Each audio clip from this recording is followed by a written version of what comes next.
My wife left me without a room on vacation. Her friends laughed and said, "We only reserved for ourselves." Don't forget to subscribe and like this video so you don't miss any interesting stories. So how did it all start? My wife never even bothered to book me a room for our vacation. Her friends found it amusing. "We only reserve rooms for the elite," one of them sneered. "We're the only people who matter," another added, completely unfazed. That was enough for me. Without a word, I turned on my heel and walked out. Hours passed as I ignored their relentless calls. Then, something happened, something I never could have imagined. To an outsider, my marriage to Sophia looked picture-perfect. We had the kind of life people envied, one built on love, success, and family. I was the composed, level-headed businessman, someone who valued loyalty and trust above all else. Sophia, on the other hand, thrived in high society, effortlessly commanding attention with her grace and charm. Our kids, Emma and Noah, were off on vacation with my parents, leaving us with a rare opportunity to spend time alone together. It should have been the perfect chance to reconnect. At least that's what I believed. So when Sophia suggested taking a trip, I was caught off guard. "It'll be good for us," she assured me with that dazzling smile of hers. "Just the two of us. Some time to unwind and rekindle what we have." Her words were convincing, but I couldn't ignore the slight impatience in her tone, like she expected me to agree without a second thought. And of course I did.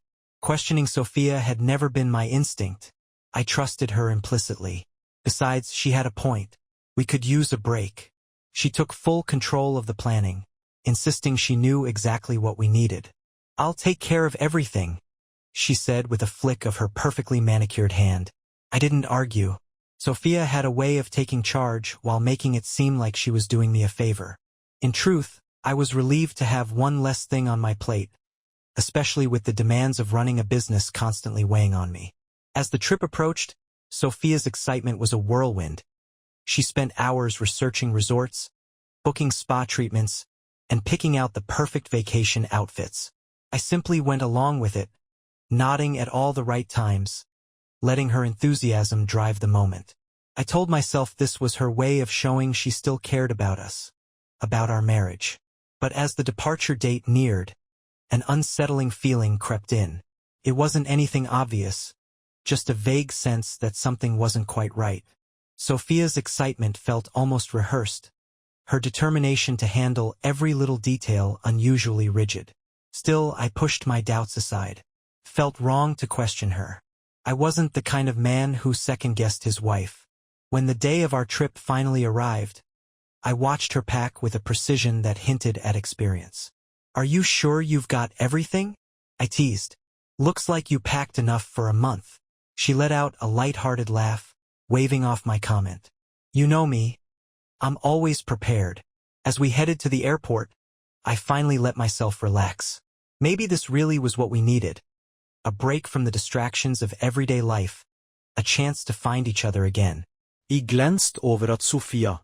Radiant, confident, effortlessly captivating. And in that moment, I reminded myself why I had fallen in love with her in the first place. The flight was smooth, and Sophia spent most of it glued to her phone, occasionally glancing up to give me a distracted smile. I didn't mind. I was happy to sit in silence, picturing the peaceful beaches and the slow, easy days ahead. For once, I allowed myself to believe that everything was exactly as it seemed, perfect. When we arrived at the resort, Sophia's face lit up with excitement. "Isn't this stunning?" she gushed, gesturing toward the grand entrance and the crystal-clear ocean beyond it. I nodded, genuinely impressed. The place was pure luxury, far more extravagant than anything I would have picked myself. But I didn't mind spending a little extra if it meant Sophia was happy. As we checked in, she leaned in close, her voice low and full of promise. "This is going to be amazing, James. Just wait." Something about the way she said it was oddly reassuring. I let my earlier doubts slip away, allowing myself to feel something I hadn't in a long time. Optimism. Whatever had been off between us, maybe this trip was exactly what we needed. Maybe it was a fresh start. Little did I know, that perfect beginning was nothing but an illusion, a carefully staged performance that was about to fall apart in ways I never saw coming. The resort itself was breathtaking, the kind of place you'd see on the cover of a luxury travel magazine. The lobby was a masterpiece of polished marble and floor-to-ceiling windows that framed the turquoise ocean like a painting. A staff member handed me a welcome drink, and for a moment, I let myself take it all in. Maybe Sophia was right. Maybe this was the reset we needed. That's when I saw them. "James, look who's here," Sophia called out, waving enthusiastically. 3 women, Isabella, Madeline, and Natalie, came striding toward us, their designer sunglasses perched on top of their perfectly styled hair.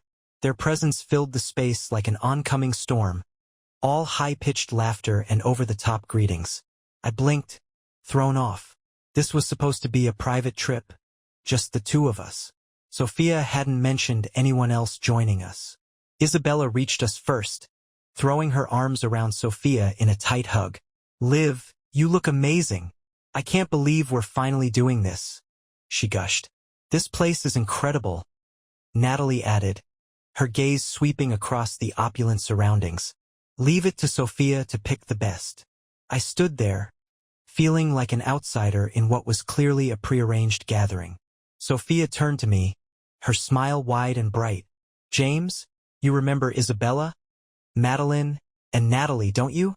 I gave a polite nod, though I barely recalled them from the social events Sophia had dragged me to over the years. "Isn't this wonderful?" she continued, slipping her arm through mine. "We can all relax together. It'll be so much fun." Fun. Sure. That was one way to put it.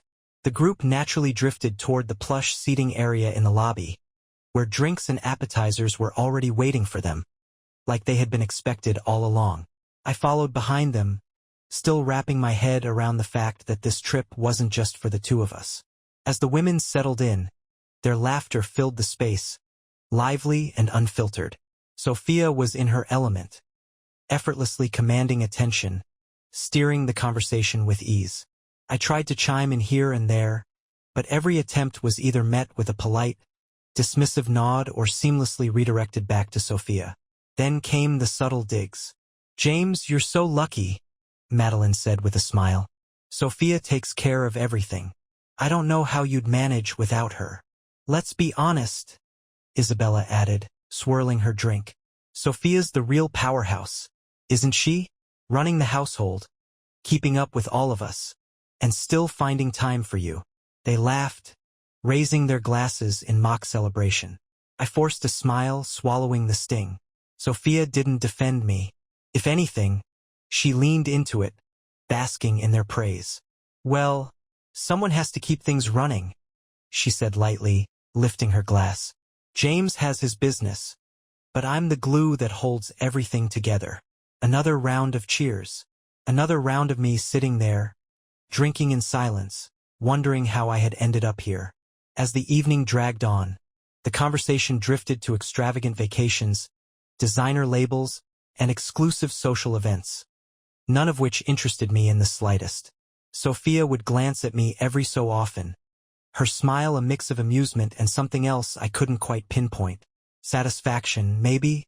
Then, at one point, Natalie leaned in, her voice hushed, but not nearly enough. "You're so lucky, Liv. Most guys wouldn't bankroll a trip like this." My grip tightened around my glass. I had agreed to pay for the vacation, of course, but hearing it put that way made something twist in my gut. Sophia just laughed, waving it off like it was nothing. "Well, James knows how to treat me right. Don't you, darling?" I gave a small nod, keeping my expression neutral. Of course. But inside, something shifted. This wasn't a couple's getaway. This was Sophia's stage, and I was nothing more than a supporting character. By the time the evening wound down, I felt more like an outsider than ever. Sophia, however, seemed completely at ease, chatting animatedly with Isabella as we walked toward the front desk to check in. "Good evening, Mr. and Mrs. Carter," the receptionist greeted us. "Your party's rooms are ready." Party. The word hit me like a slap. As the receptionist handed over the keys, something caught my eye. Every single room had been charged to my credit card. All of them. "Excuse me," I said, keeping my voice calm but firm. There must be a mistake. I only authorized one room. The receptionist hesitated, then glanced at Sophia. Without missing a beat, she stepped in smoothly. Oh, don't worry about it, James. I took care of everything. Trust me, this is just simpler, Sophia said breezily, as if the conversation wasn't even worth my time. I turned to her, waiting for an actual explanation. Instead, she handed me a single key. Here's your room, she said, her tone casual, almost dismissive. I'll be staying with Isabella tonight. We have so much to catch up on. Before I could even open my mouth, Madeline let out a chuckle. She just needs a little space, James. Don't take it personally. The others laughed, and heat crept up my neck.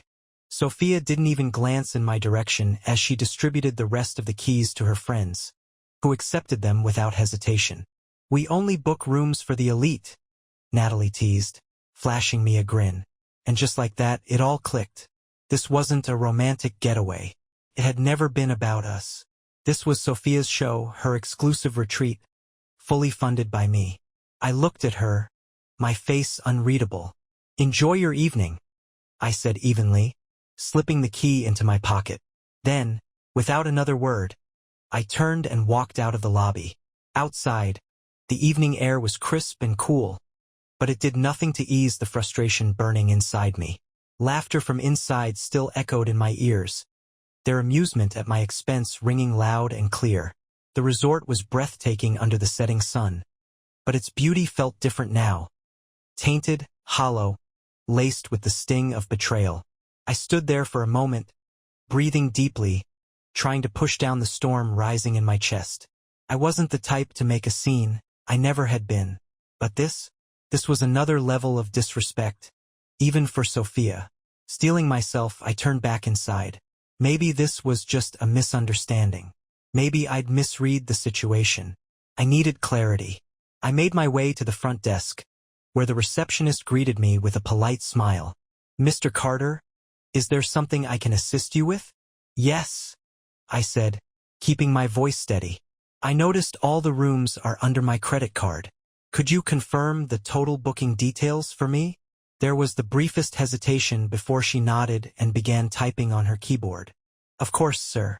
There are 4 rooms reserved under your name, all charged to the card on file. I clenched my jaw, nodding slowly. No issue. Thanks for confirming. Stepping away, my mind raced. Sophia hadn't just invited her friends. She had paid for their entire stay. And the fact that she hadn't mentioned it, that said more than any explanation ever could. I headed to my room, trying to push down my frustration, to think logically. Maybe I was overreacting. Maybe she had planned to tell me, just hadn't found the right moment. Maybe. I unlocked the door and stepped inside. The suite was fine, comfortable, standard. But after glimpsing the rooms her friends had been given, I could see the difference. Their suites were larger, more extravagant, designed for luxury. Another small but deliberate detail Sophia had conveniently left out. Dropping my bag onto the bed, I rubbed my temples. I needed to talk to her. I needed to hear her side of it, even though deep down, I already knew exactly how this conversation would go. Drawing a deep breath, I left my room and walked down the hall to the suite, where Sophia was staying with Isabella. The door was slightly ajar, and I could hear their voices drifting into the hallway. James is probably sulking right now. Sophia's voice rang out, light and dismissive. Isabella laughed. You don't owe him an explanation. Honestly, Liv, he's lucky he's even here. Oh, please, Sophia scoffed. James is harmless. He knows better than to make a fuss. Besides, this is my trip. He should just be grateful I let him tag along. Laughter erupted again, and this time it hit me like a punch to the gut. I stood frozen in the hallway, anger and humiliation warring inside me. Grateful. Let me tag along. Was that really how she saw me? Taking a slow, steady breath, I forced myself to step back. Confronting her in front of her little audience would only give them more to laugh about. No, I needed to think this through. Later that evening, Sophia strolled into the room, her expression as casual as if nothing had happened. James, she said breezily. I'll be staying with Isabella tonight. You don't mind, do you? I met her gaze, my voice calm but firm. Not at all. Enjoy your evening. She gave me a quick smile, clearly mistaking my composure for acceptance, then left without another word. As the door clicked shut behind her, I sat on the edge of the bed, staring at the space she had just vacated. How did we get here? How had the woman I once loved and trusted turned into someone who could treat me with such disdain? The answer didn't come, but my decision did. The next morning, I packed my bags and walked out of the resort without a word to Sophia or her friends. At the front desk, the receptionist looked surprised as I handed her my key. Leaving so soon, Mr. Carter? Yes, I said evenly. Please cancel any remaining charges to my card immediately. She nodded, picking up on the finality in my tone. Of course, sir. Walking out of that resort, I didn't feel regret. I felt relief. Sophia had made it crystal clear where I stood in her life, and I wasn't about to stay where I wasn't valued. Outside, the morning air was crisp, the sun rising over the ocean in a picture-perfect scene that now felt completely meaningless.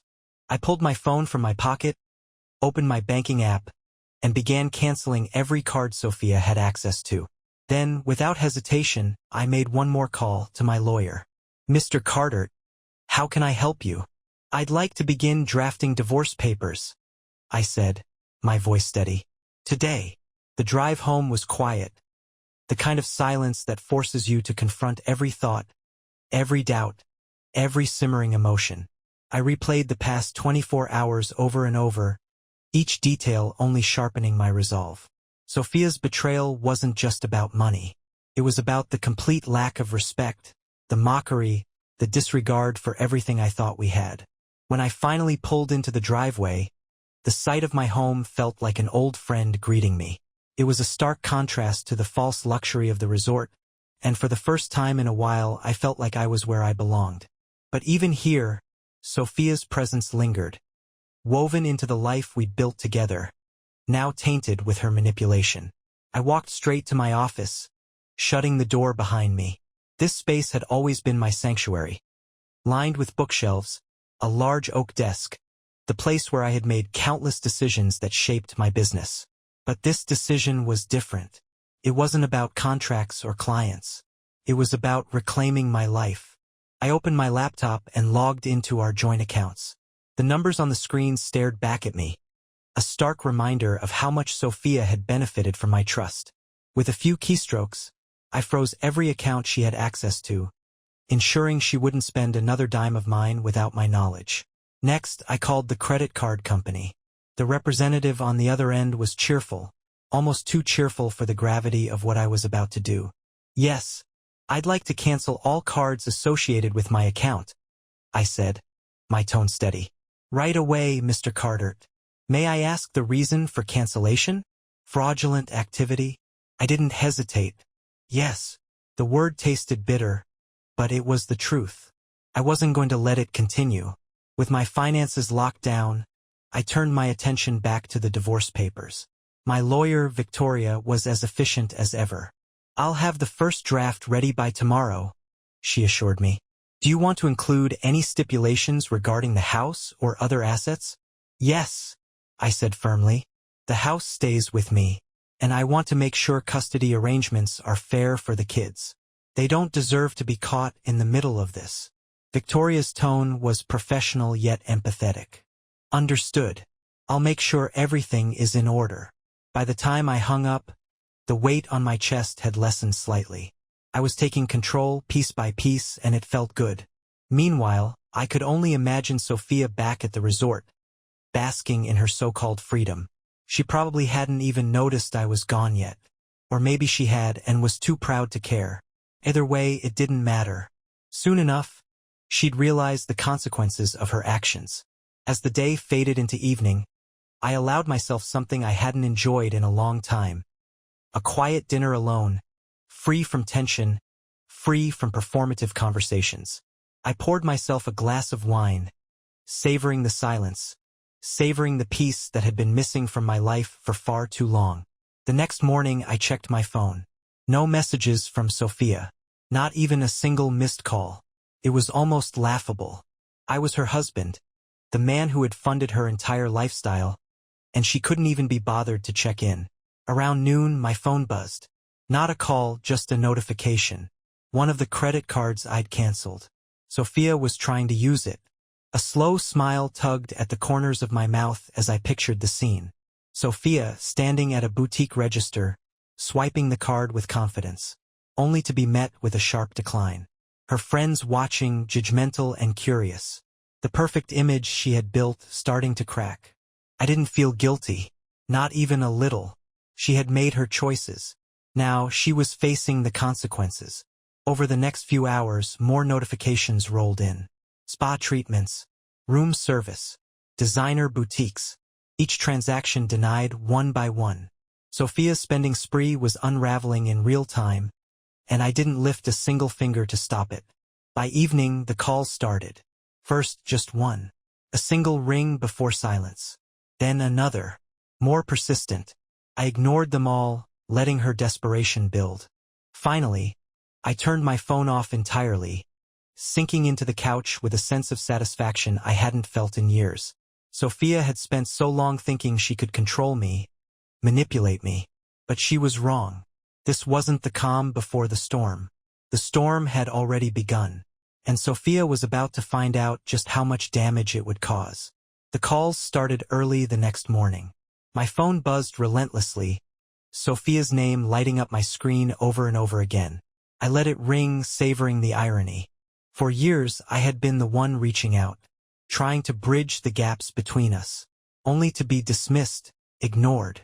Now the tables had turned, and Sophia was the one scrambling for my attention. By mid-morning, a notification made me pause. A message from the resort. Sophia's failed transactions were piling up, and the hotel was demanding payment. I smirked, picturing the chaos unfolding on her end. She and her friends had continued their indulgent little getaway, oblivious to the financial disaster looming over them. Extravagant meals, lavish spa packages, private boat ride, all booked under the assumption that my money would be paying for it. Except it wasn't. And now Sophia was about to find out what it really meant to live without me. Reality struck hard the moment the first card was declined. What do you mean, declined? Sophia's voice cut through the elegant dining hall, loud enough to turn heads. The waiters shifted uncomfortably as one of them extended the receipt. I'm sorry, Mom. The payment didn't go through. Perhaps you'd like to use another card. Madeline leaned over, her expression incredulous. Are you serious? This is Sophia Carter we're talking about. Just run the card again.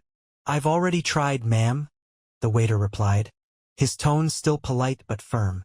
Sophia's confidence wavered. She reached into her bag, pulling out another card. Another one linked to me. Minutes later, the waiter returned, shaking his head. Declined, he said simply. The lively conversation at their table died instantly, replaced by a tense, uneasy silence. Isabella was the first to break it. Sophia, what's going on? Sophia forced a smile, waving off their concern.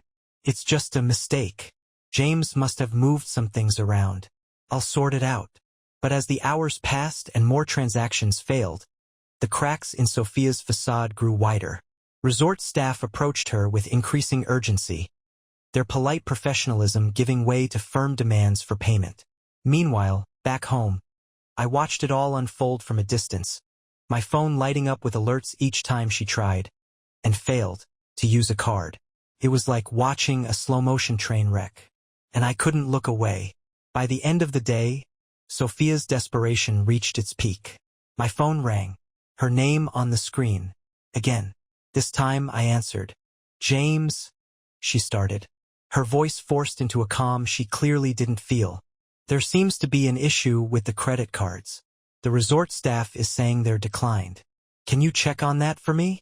I leaned back in my chair, letting the silence stretch just long enough to make her squirm before I finally answered. I already know, Sophia. Her breath hitched. What do you mean? I canceled them. All of them. Silence. Just for a second. Then her voice snapped back, sharp and accusing. You canceled them? Why would you do that? Why? I repeated, my tone calm but ice-cold. Because I'm done, Sophia. Done funding your games, your lies, and your ego. You've taken enough from me. And it stops now. You're overreacting. She shot back, her voice rising. This is just a misunderstanding. You didn't have to humiliate me like this. I laughed. A cold, humorless sound. Humiliate you? That's rich. Coming from the woman who brought her friends on a trip I paid for and then mocked me in front of them. I exhaled, shaking my head. No, Sofia. This isn't humiliation. This is justice. Before she could respond, I ended the call, cutting her off mid-sentence, mid-excuse, mid-manipulation. Back at the resort, Sophia's world continued to crumble. Claire and Madeline, so eager to bask in her glow before, were suddenly looking for an escape. Sophia, Claire said, arms crossed, her voice sharp. What's really going on? You said you had everything under control. Now we're stuck with unpaid bills and no way to cover them. Madeline's expression was downright hostile. So were you lying about being the breadwinner? Is James the one who's been paying for everything? Sophia's temper flared, but she had nothing left to stand on. It's not like that, she snapped. James is just being difficult. But they weren't buying it. The bond they had shared, if it could even be called that, was disintegrating under the weight of Sophia's deception. And as the resort staff continued pressing her for payment, Sophia finally realized she had no choice but to face the consequences. She tried calling me again and again, but I ignored every attempt. Later that evening, she took another hit. A resort employee approached her in the lobby, an envelope in hand. What's this? Sophia asked, her fingers trembling as she tore it open. Inside, the bold words divorce petition stared back at her. Silence. Her friends, who had gathered nearby, peered over her shoulder, their expressions shifting from curiosity to shock. The humiliation was complete. Sophia? Claire finally broke the silence, her voice a strange mix of pity and frustration. You've really done it this time. And for the first time in years, Sophia was truly alone. It had been 2 days since I left the resort, and I had zero intention of looking back. My phone sat on the kitchen counter, screen lighting up every so often with Sophia's name. I ignored every call. By now, the divorce papers would have been delivered, and I could only imagine her reaction when she read them. It didn't take long for the fallout to reach me. That evening, as I sat in my office reviewing documents, my phone buzzed relentlessly. At first, I assumed it was Sophia again. But when I glanced at the screen, an unfamiliar number flashed across it. Against my better judgment, I answered. James Cartert, I said curtly. Mr. Cartert, this is Karen from the Riviera Resort. A polite voice responded. We're reaching out regarding an urgent matter involving your wife and her party. It appears there are unpaid charges for their stay, and they've informed us you were the account holder. I suppressed a smirk, leaning back in my chair. Karen, I'm not sure what Sophia told you, but she and I are no longer in a position where I'm responsible for her expenses. In fact, I've taken steps to ensure I won't be. Karen hesitated.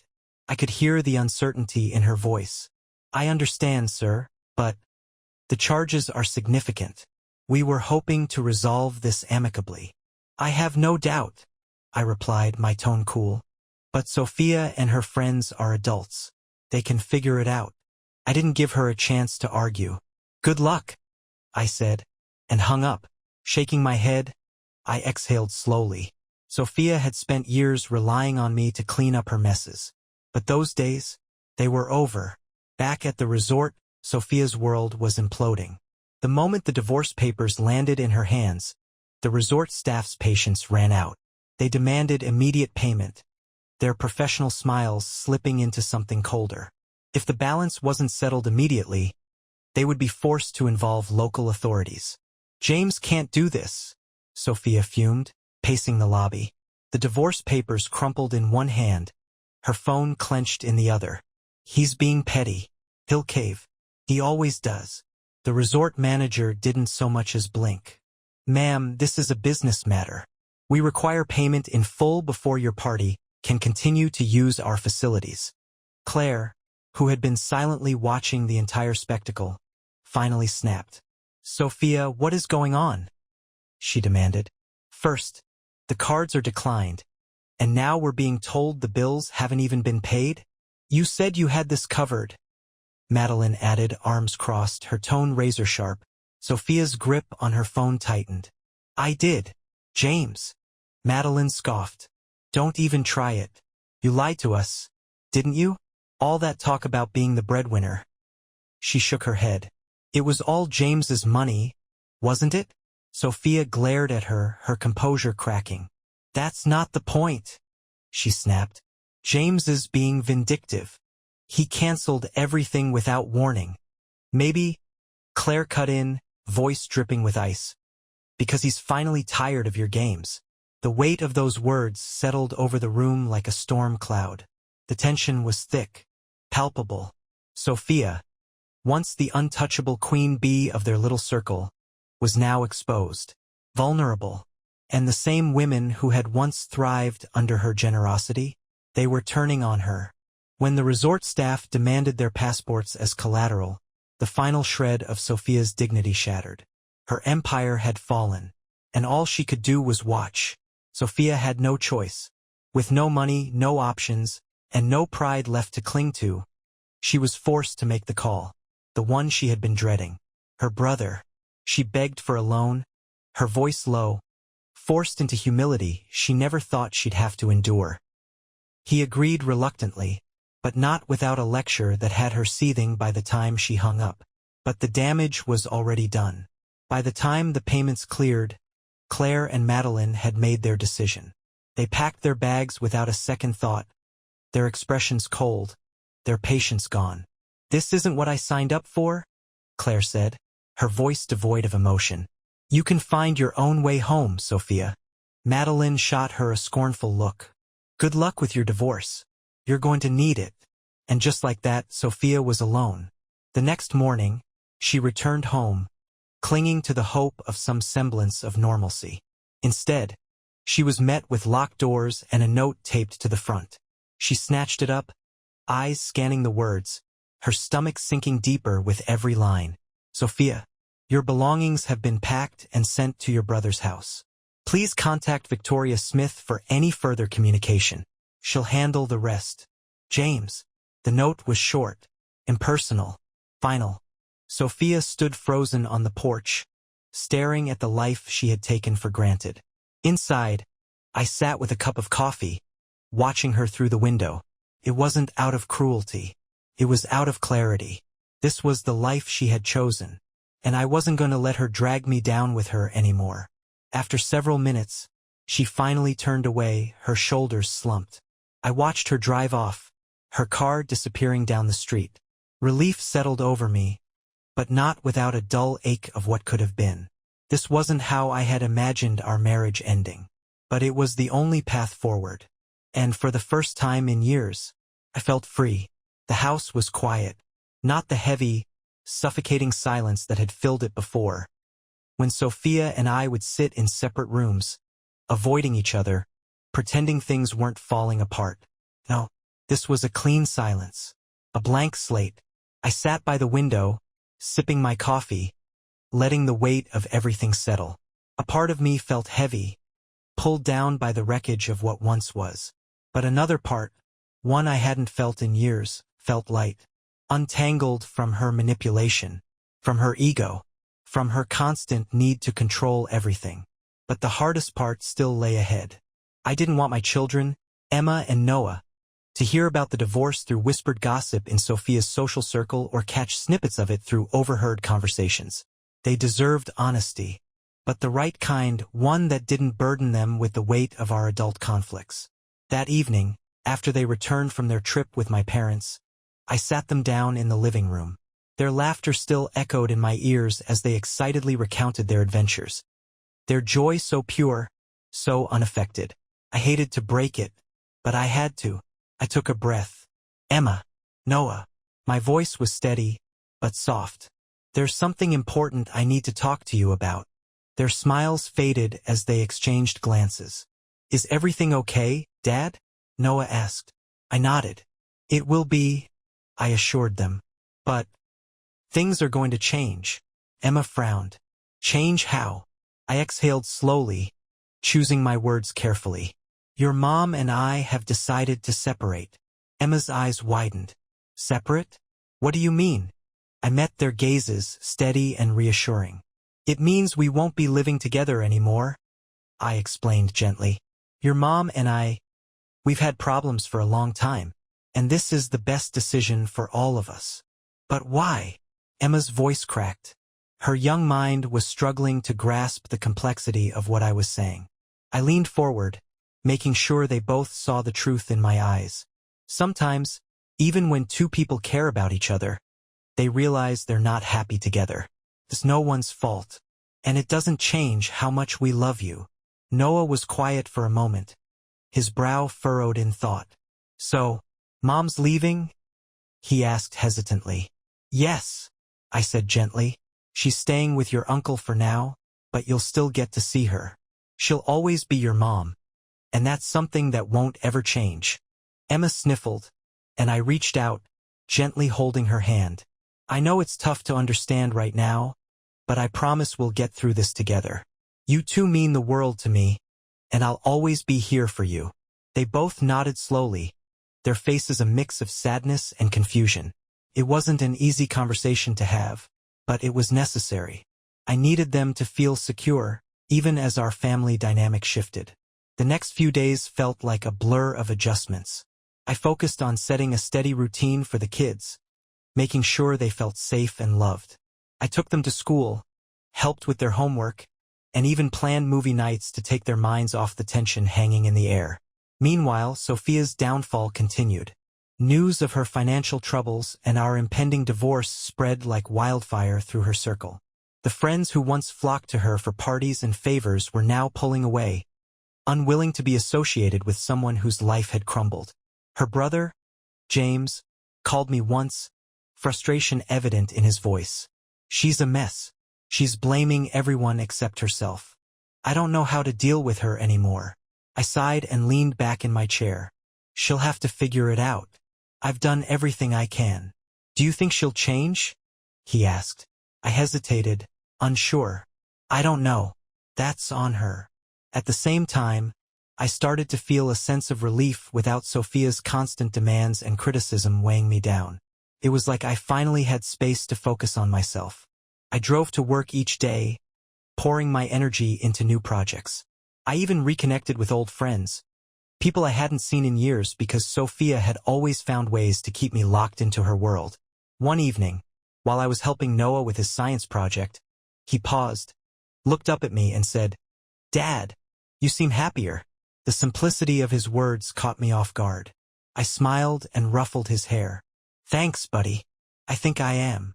The divorce moved forward quickly, thanks to my careful preparation.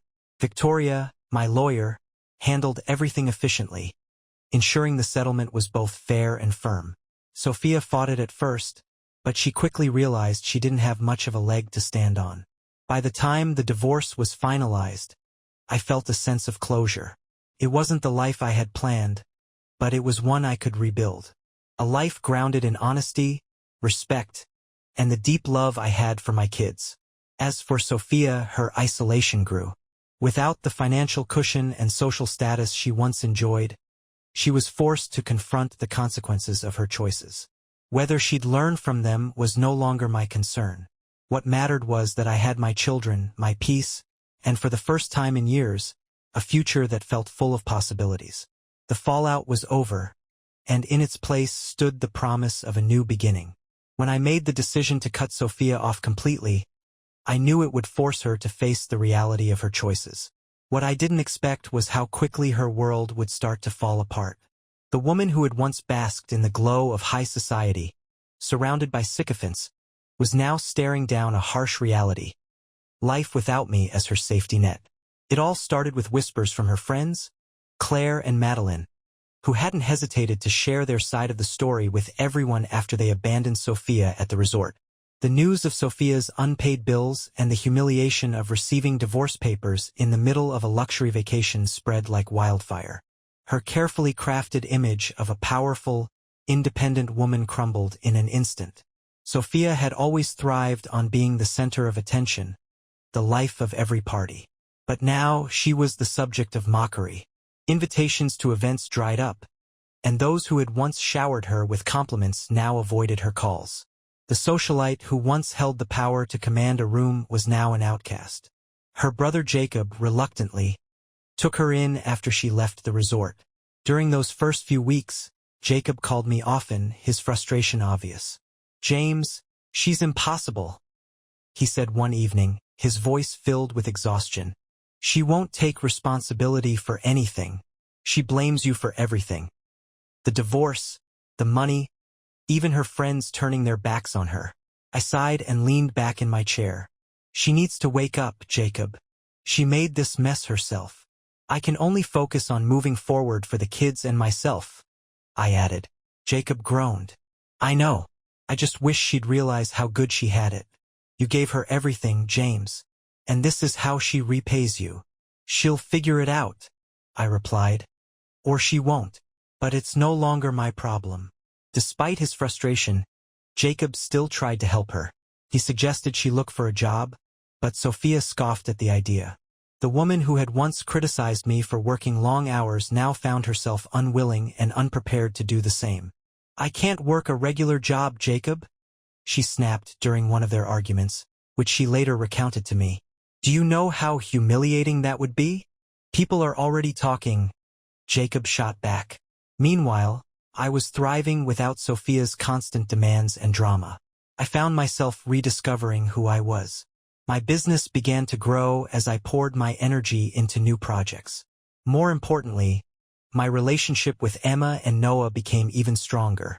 We spent weekends hiking, cooking, and tackling DIY projects around the house. One evening, as we sat around the dinner table, Emma looked at me with a thoughtful expression. "Dad, do you miss Mom?" The question caught me off guard, but I answered honestly. "I miss the good times, Emma, but I don't miss the way things ended. Sometimes, letting go is the best thing you can do, for yourself and for the people you love." She nodded, her young mind processing my words. "I think I understand. You seem happier now." "I am," I said, smiling at both her and Noah. "And that's because I have you too. You're the most important part of my life." As for Sophia, she continued to struggle. Her attempts to maintain her old lifestyle fell flat, and her isolation deepened.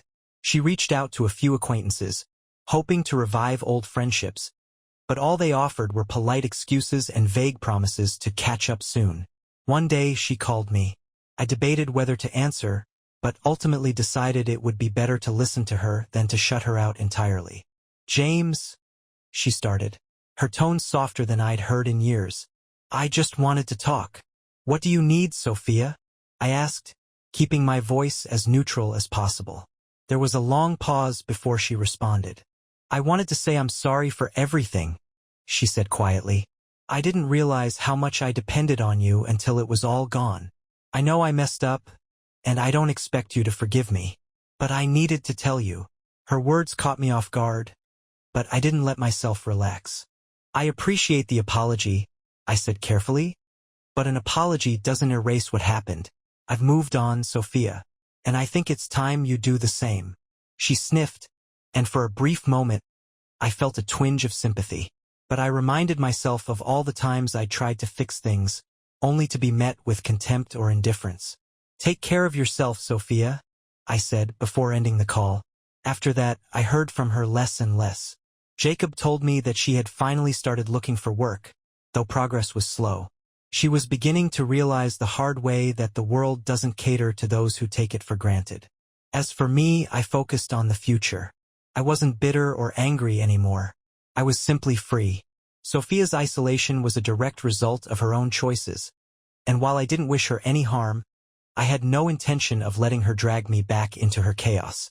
Life without Sophia was quieter, simpler, and filled with opportunities one hadn't even realized I'd been missing. For the first time in years, I felt truly at peace.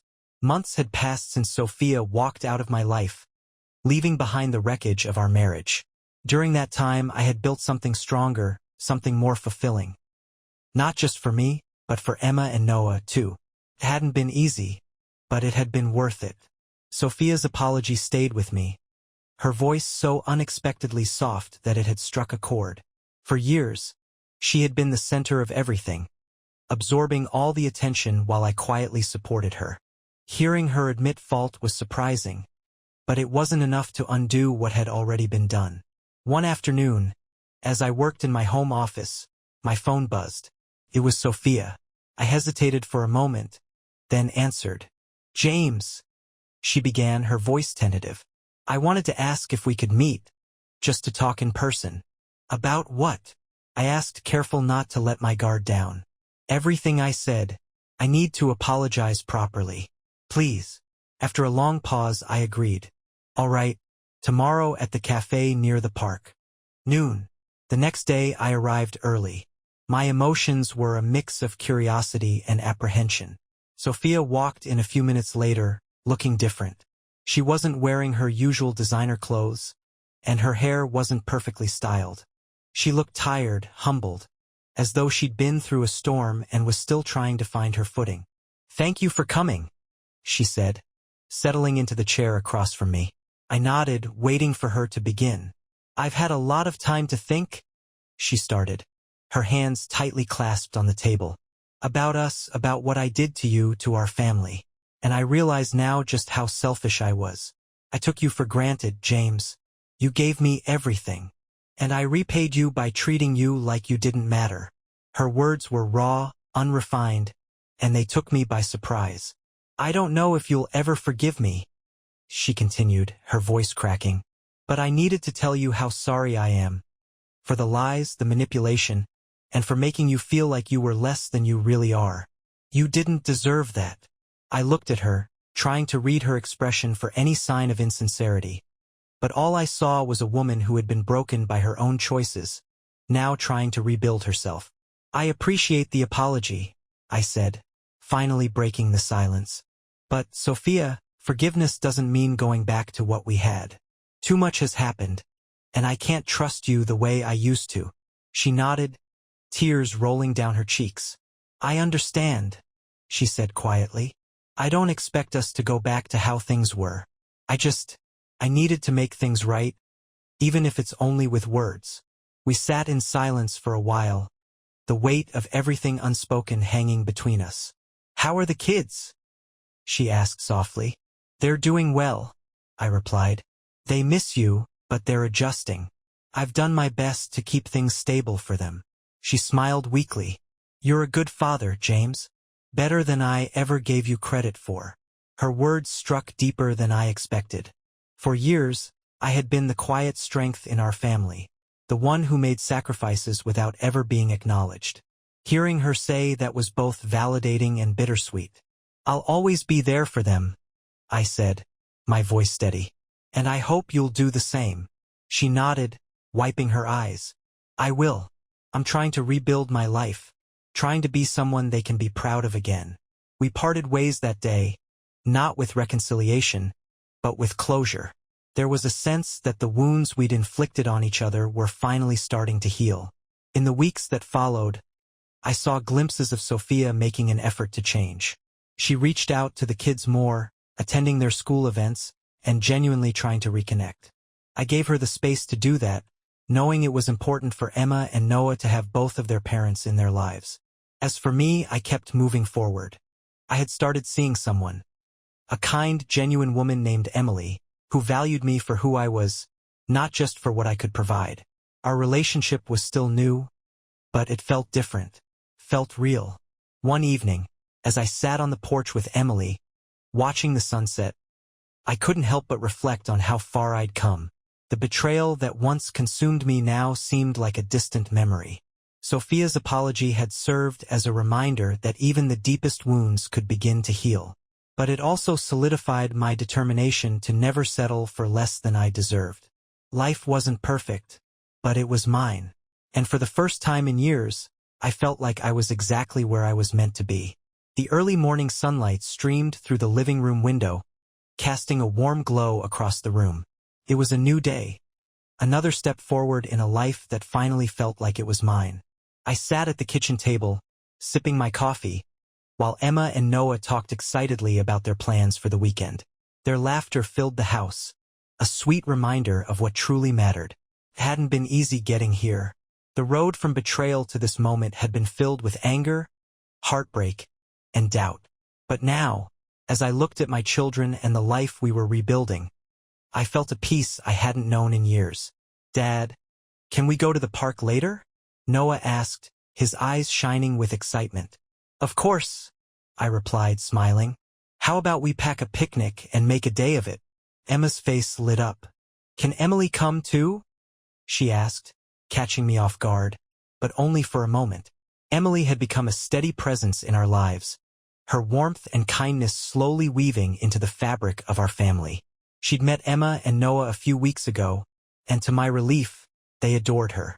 "I'll ask her," I said casually, keeping my tone light, "but let's plan it either way." Emily had been a surprise in every sense.